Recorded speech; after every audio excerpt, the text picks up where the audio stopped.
పాలనలో సంక్షేమానికి సాటి లేదని, అభివృద్ధికి ఎదురు లేదని ముఖ్యమంత్రి చంద్రబాబు నాయుడు అన్నారు. 94% స్ట్రైక్ రేటుతో కూటమిని ప్రజలు దీవించారని పేర్కొన్నారు. 79వ స్వాతంత్ర దినోత్సవ వేడుకల్లో చంద్రబాబు నాయుడు పాల్గొన్నారు. ఈ సందర్భంగా ఆయన జాతిని ఉద్దేశించి మాట్లాడారు. గ్రామీణ ప్రాంతాల్లో 3 సెంట్లు, పట్టణ ప్రాంతాల్లో 2 సెంట్లు స్థలం ఉచితంగా ఇస్తాం. పూర్తయిన 3 లక్షల ఇండ్లు త్వరలో లబ్ధిదారులకు అందజేస్తాం. మరో 6 లక్షల ఇళ్లను వచ్చే ఏడాది మార్చి నాటికి లబ్ధిదారులకు అప్పగిస్తాం. వ్యవసాయంలో సాగు ఖర్చు తగ్గాలి, రైతుల ఆదాయం పెరగాలనే సంకల్పంతో పనిచేస్తున్నాం. మారుతున్న ఆహారపు అలవాట్లకు అనుగుణంగా డిమాండ్ ఉన్న పంటలు సాగు చేయాలి. ఎరువులు, పురుగు మందుల వినియోగం తగ్గించి ప్రకృతి సాగు దిశగా రైతులు అడుగేయాలి. ఆర్గానిక్ ఉత్పత్తులతో ఆరోగ్యం కాపాడుకుందాం.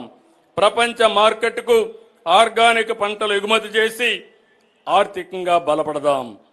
ఆర్థికంగా కష్టాలున్న రైతును బలోపేతం చేసేందుకు అన్నదాత సుఖీభవ పిఎం కిసాన్ ప్రారంభించాం. ధాన్యం కొనుగోలు చేసి 13,554 కోట్లు రైతులకి 24 గంటల్లోనే చెల్లించాం. గత ప్రభుత్వం నిలిపివేసిన డ్రిప్ సబ్సిడీలు, యాంత్రీకరణ సబ్సిడీలు తిరిగి ప్రారంభించాం. సాగులో సాంకేతికతను తీసుకొస్తున్నాం. ఖర్చు తగ్గేలా డ్రోన్ టెక్నాలజీ, శాటిలైట్ సేవల్ని వ్యవసాయ రంగానికి వినియోగిస్తున్నాం. అవేర్ ద్వారా వాతావరణ పరిస్థితులపై రైతులకు ఎప్పటికప్పుడు సమాచారాన్ని అందజేస్తున్నాం. అంతర్జాతీయ పరిణామాల కారణంగా వాణిజ్య పంటలైన కోకో, మిరప, పొగాకు, మామిడి రైతులు ఇబ్బంది పడితే వారిని సకాలంలో ఆదుకున్నాం.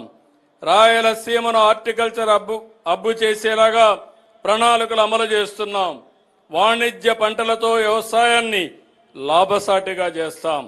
అక్వా రంగాన్ని ఆదుకునేందుకు యూనిట్ విద్యుత్తుని ₹1.50కే అందిస్తాం.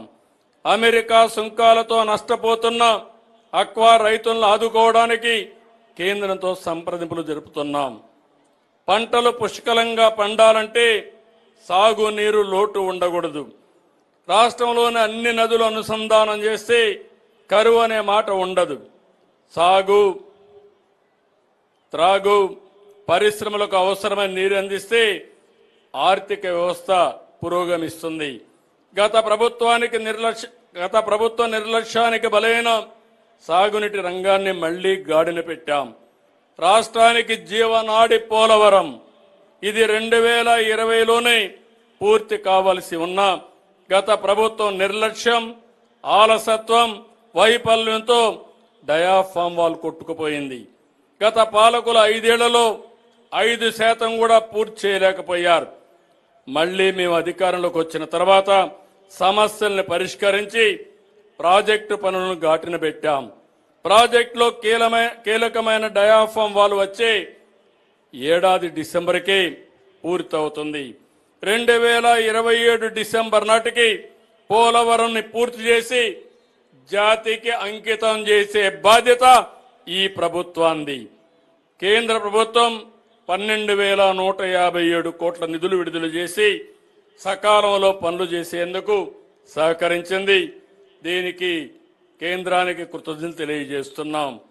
రాయలసీమ 4 ఉమ్మడి జిల్లాల్లో 6 లక్షల ఎకరాలకు సాగునీరు అందించే ముఖ్యమైన హంద్రీ, నీవా, సుజల స్రవంతిపై గత ప్రభుత్వం డ్రామాలు ఆడింది.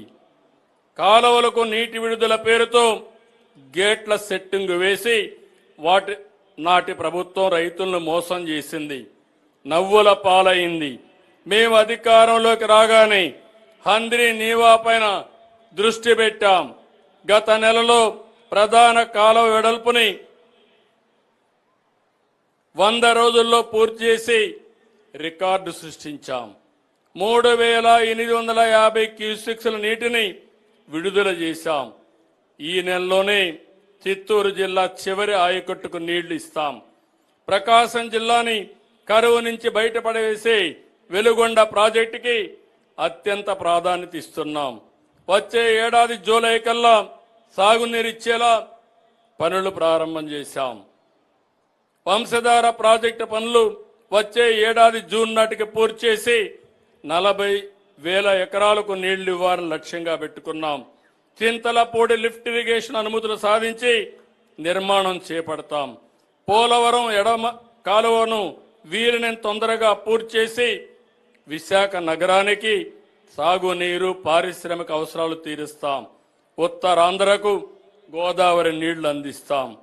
రాయలసీమను సస్యశ్యామలం చేసేందుకు గోదావరి వృధా జలాల్ని పోలవరం నుంచి బనకచెర్లకు మళ్లించాలని నిర్ణయించాం. సముద్రంలోకి పోయే వృధా నీటిని వినియోగిస్తాం. ఈ ప్రాజెక్టుతో ఏ రాష్ట్ర నీటి ప్రయోజనాలకు నష్టం వాటిల్లదు. ఎవరూ అభ్యంతరం చెప్పవలసిన అవసరం లేదు. వరదలు వచ్చినప్పుడు ఎగువ రాష్ట్రాలు నీటిని విడుదల చేస్తే